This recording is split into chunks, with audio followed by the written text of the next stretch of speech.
Hello, everybody. My name is Khiana. Welcome to the Faith and Mental Health Summit. I will be conducting a presentation called What's the Tea? A Candid Conversation on Faith and Mental Health. And is usually a conversation, with the audience, with you all, but being that the format of the summit being it virtual, I'm going to be having a conversation with myself out loud and hopefully answering some questions that you guys have about intersecting faith and mental health. So a little bit about me. I have my bachelor's degree in family and community services. I got that degree from East Carolina University in 2016. I also have my master's degree in human development and family science, and that is learning about individuals and how they develop throughout the lifespan from birth to death. And I also received my MSW, my Master of Social Work, from Walden University. And it's funny because I do say that my first master's degree is basically just great value social work. And because I learned a lot of the same concepts, but when it came to the job market, people did not want to hire me. They wanted a real MSW. So I went and got a real MSW.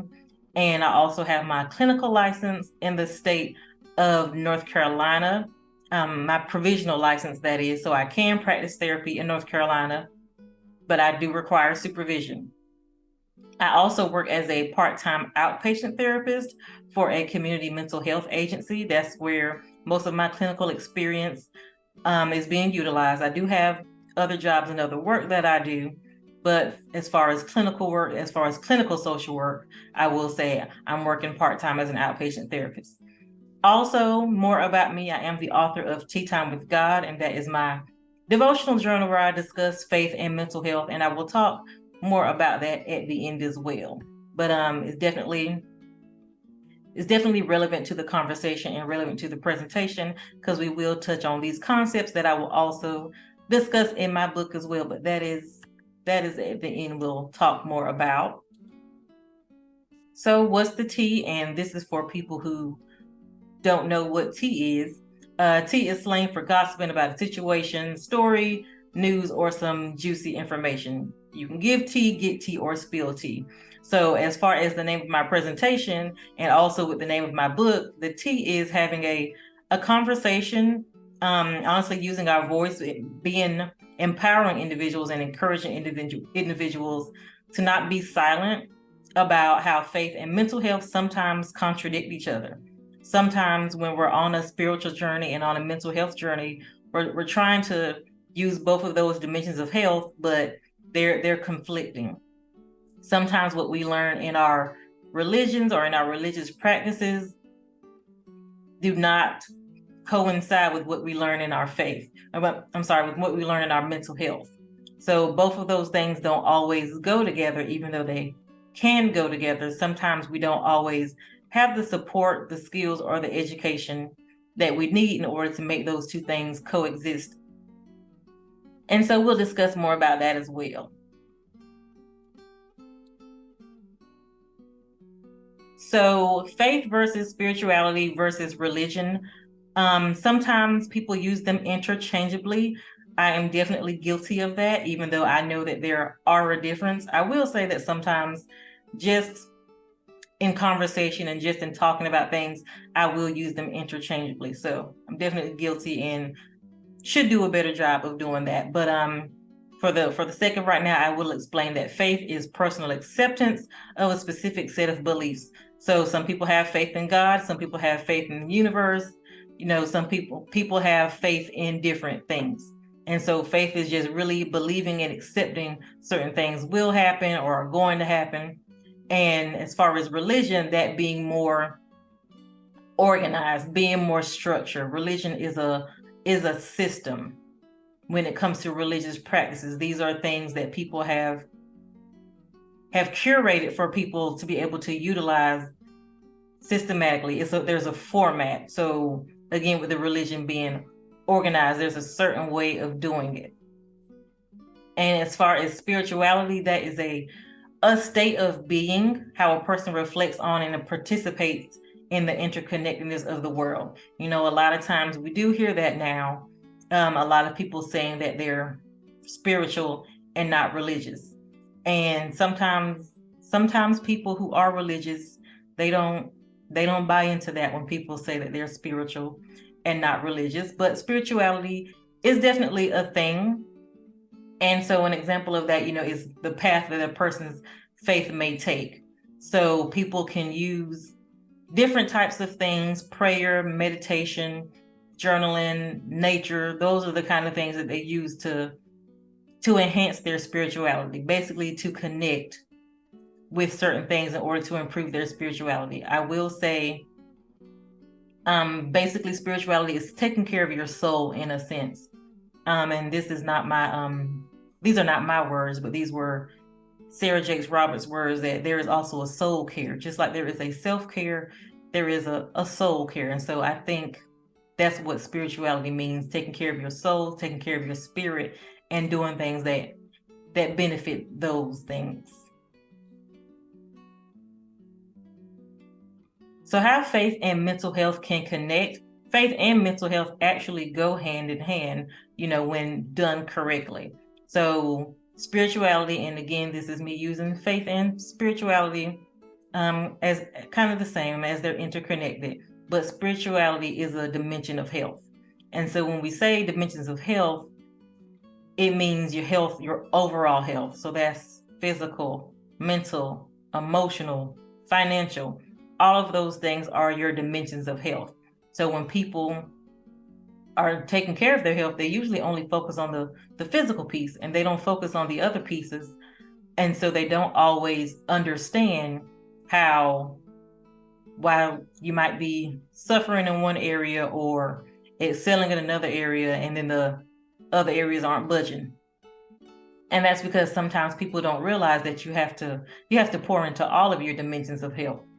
So it's like, for example, sometimes people are praying for or hoping for weight loss. This is my goal. I want to lose weight. I want to eat better. I want to do better. So that's the physical health goal. But what they don't realize is that their physical health, that the reason why their physical health isn't getting better is because they haven't looked at or maintained their other dimensions of health. So for example, I want to be physically healthy and I want to eat better, but I haven't taken care of my mental health and realized that I can't eat better because I'm anxious eating, or I'm binge eating, or I'm eating my feelings because I have not faced them and I've avoided them. So that's why those dimensions of health should come together. They should connect. And when people focus on them all, that's when you have a overall better health, because again, health is not just physical, it's all the dimensions connected together. And also utilizing your faith can have a positive impact on your mental health. And so this is by, encouraging community and connecting with others, sharing your faith with others, offers a way of understanding, because sometimes we just don't know what's going on, and we have so many questions about life and our purpose and other things and what's going on. Sometimes our faith gives us the answers to those questions. People also turn to faith into a time of crisis, whether that be an actual community of people or just your Bible. So for the purposes of this presentation, we'll focus on the Christian faith, turning to your Bible or whatever else, or journaling or praying.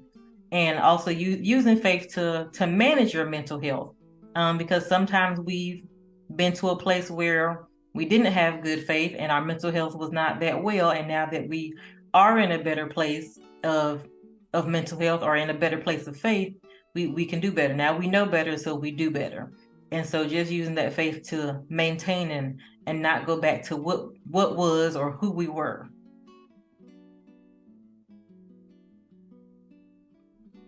So some of the benefits of incorporating faith into mental health practices are a reduction in depressive symptoms, a better response to treatment, coping better with stress, having a sense of community and belonging, and also regulation of emotional responses. And these are benefits that actually came from research. I just didn't make it up off the top of my head. And I also have my references that I use at the end of the presentation, so I didn't just pull these numbers from anywhere. But it has been proven that, when you do incorporate your faith, people do have less, the depressive symptoms are reduced, and people are also respond better to treatment because they believe in that higher power. Having that higher power makes people feel better, makes people less stressed out. They're better able to cope with stress because they're putting their stress on that higher power. They are casting their cares, and that's a biblical concept, to cast your cares onto God and trust and believe that He will come through, that He will do what He said He's going to do. So when people actually believe that and combine that with mental health treatment and mental health practices, they fare better. They're better off.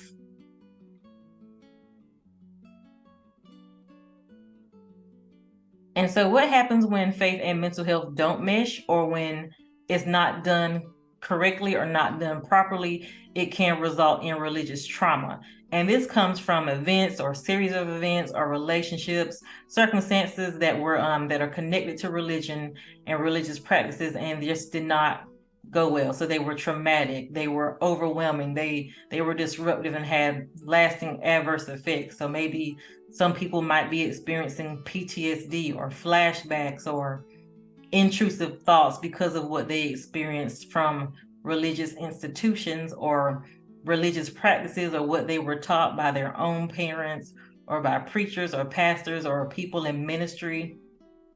So religious trauma is a very, very real thing that people experience, being that at least 1/3 of you as adults have experienced religious trauma in their lifetime. And this is only religious trauma that has been reported. And so again, this is information that I pulled from a reference. I want to say this one might be the Religious Trauma Institute. And so these are just reported numbers. So we don't even know the number of individuals that have not reported the religious trauma that they have experienced. And even you watching, some people watching may be one of those people that you have experienced religious trauma, or you might just now be realizing and finding out that you experienced some religious trauma, but you never knew how to name it or how to place it. So it's definitely a very real thing, an occurring thing. I do think is fairly new and gaining some traction in the mental health community. But sometimes when religious trauma is the case, the benefits of faith and mental health don't happen. And so people either abandon their faith altogether, or they go to other areas of faith, which is fine as well. But most of the time it's abandoning that faith and not having any at all, which contributes to the opposite of the benefits of combining faith and mental health that we just discussed. So here are some examples of religious trauma, suggesting that you're sick or you're ill because you don't have a lack of faith, or losing a community or a family, or being shunned, being rejected, being removed from certain religious practices, being told not to hate sin and love the sinner. So basically what that is, sometimes not having boundaries that you should have, being shamed for being not married or having an abortion. Other examples of religious trauma: emotional, sexual, or physical abuse from church leaders, family members, that being covered up. That's something that we hear about a lot, is sexual abuse in the church, and the perpetrators of the abuse being protected. That can be a religious trauma for a lot of people.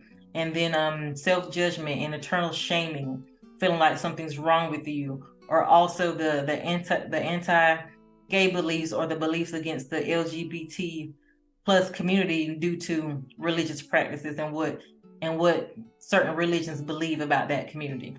So all those are examples of religious trauma, and for some people, this trauma has lifelong, lasting effects.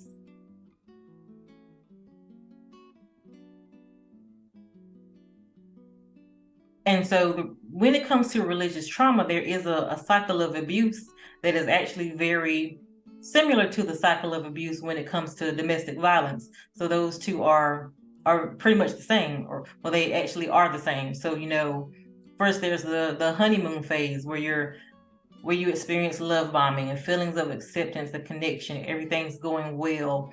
You might be new in the faith, and you finally feel like you belong, and you found what you've been missing. You found what you've been looking for. Then next comes the tension building phase, where there's decreased patience, understanding, and tolerance.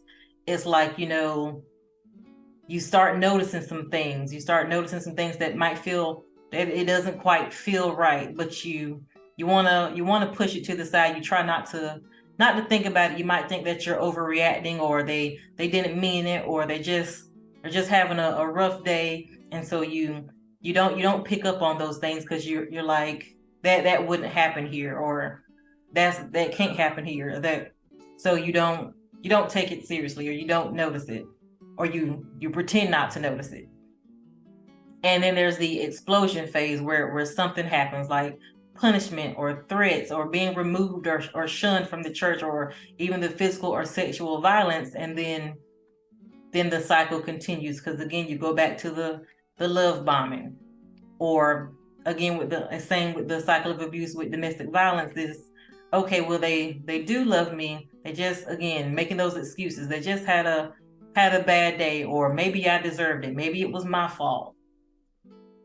So the exact same things happens in some of the churches, in some of the religions, that keep those individuals in the religion and allow the cycle of abuse to continue. So some of the effects of religious trauma are deep and chronic shame, people feeling personally responsible for Christ's death, for him dying on the cross for us. That being having those feelings of worthlessness or guilt, or bearing a burden that isn't yours. So yes, if you are a believer of the Christian faith, then you know that Jesus Christ died on the cross for our sins, but it's even more, it's detrimental when you feel personally responsible for that, and just feeling guilty about everything that you do. Feeling like you can't make any decisions on your own as well when it comes to your faith, when it comes to your religion, not being able to move freely or think freely, or not being able to do certain things without getting the approval of others in the church. Also growing up with that chronic fear and anxiety about your salvation, and about hell, and about the devil. Being told all the time that if you do anything bad, you're going to go to hell for it. Not feeling like you can't make any mistakes at all, and every time you do make a mistake, you're going to burn in hell. Those kind of things are traumatic. And people of the faith, some people, not all people, they will argue that it's supposed to be scary, that we have to tell the truth about God and about the Bible, and that God's word is the final authority, and we have to tell the truth about these things. Which is true, yes, absolutely. But also when we fear God, it shouldn't be a literal fear. It's not a literal fear that we're so scared that we don't want to piss him off, but it should be more of reverence, a respect, not a fear that we're scared that he's gonna hurt us every time we do something bad, but fear as in, I don't want to do anything bad. I want to make the choice to not do anything bad. And if I did do something bad, I feel like I let him down. So even though we know that God doesn't necessarily have those kind of feelings, that he doesn't judge us for what we do, but when we have that belief, and when we fear God, we don't want to let him down. It's kind of like when you have a healthy relationship with your parent, and you don't want to let them down, and you don't want to disappoint them. And if you do get into a situation, or you do something that does disappoint them, you still tell them, and you still let them know, but you feel bad about it. So that's the same kind of relationship when it comes to God, and when it comes to having a relationship with him. So yes, that fear should be, again, like I said, a reverence for God and a respect for him, and not want to disappoint him, but not chronic fear or anxiety to the point where we can't function or think or sleep at night.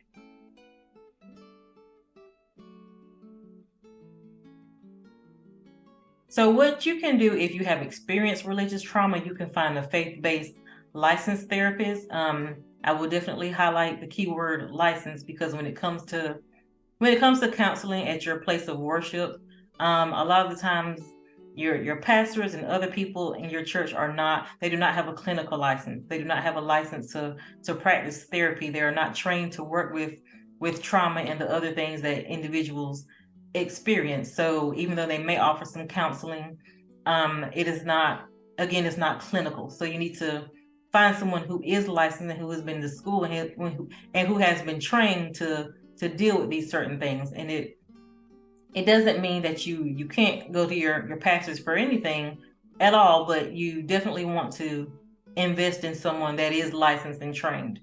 You also want to be compliant with your mental health treatment. And I'll combine that with saying unlearning certain beliefs and practices. I'll combine those two, because when you're compliant with your mental health treatment, again, that's where sometimes the faith and the mental health aspects contradict each other, because you may have learned that, well, I must not have enough faith if I'm depressed, or if I have mental health issues. That means I'm not praying hard enough. It means I'm not believing hard enough, or it means I'm not tithing enough, those kind of things. So just unlearning those kind of things and being compliant with your mental health treatment. Going to therapy doesn't mean that you're weak. Taking medication doesn't mean that you're weak. It doesn't mean that anything's wrong with you.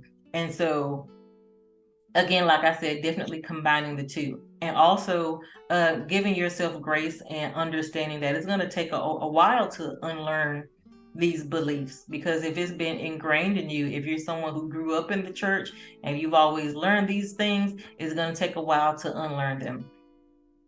Also recommend to join supportive communities. So join a community of people that do believe the same things as you when it comes to faith and mental health.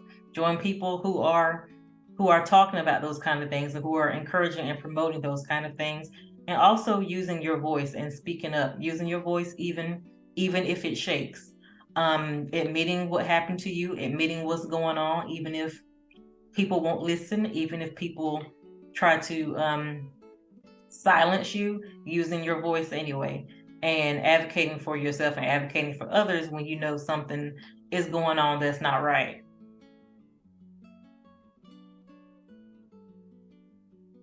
And how to integrate faith and mental health. You can practice mindfulness, engage in mentally stimulating activities, utilize prayer and meditation, socialize with like-minded individuals, be open about your mental health, and find a place of worship that encourages therapy.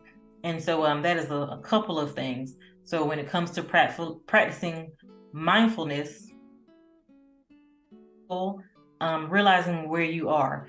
And again, that's going to take some time, take some practice, realizing that you're safe, looking at where you are and not where you were, being that sometimes you may be triggered by what happened to you in the past, or you may be triggered by the religious practices and beliefs that have traumatized you. Engaging in mentally stimulating activities, taking care of your mental health, journaling, exercising, doing all of the things to take care of all of your dimensions of health. Utilizing prayer and meditation, journaling, whatever connects you. Again, going back to spirituality and that soul care, things that make your soul happy, doing those kind of things. Like we said before, being with like-minded individuals, finding a community that's supportive, and removing yourself away from the community that is not supportive and is not ideal for you. But of course, doing that safely. Also being open about your mental health, and again, using your voice. And being truthful about what's going on, even if others around you are not being the change that you want to see. And finding a place of worship that encourages therapy, because honestly, you should want to have a pastor that has a therapist.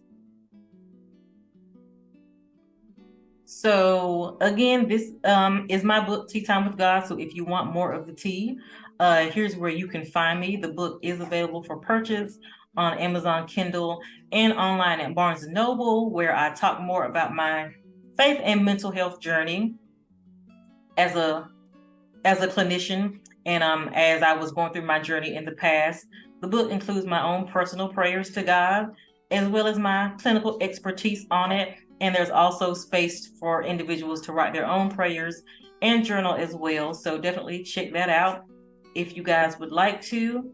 And these are my references because, again, I had some help in doing this presentation, but also I would not lead you astray, and I would definitely give you information that is reputable and not just taking any and everything from the internet. So thank you guys for watching my presentation. I do appreciate you for tuning in, and I hope you guys enjoy the rest of the summit.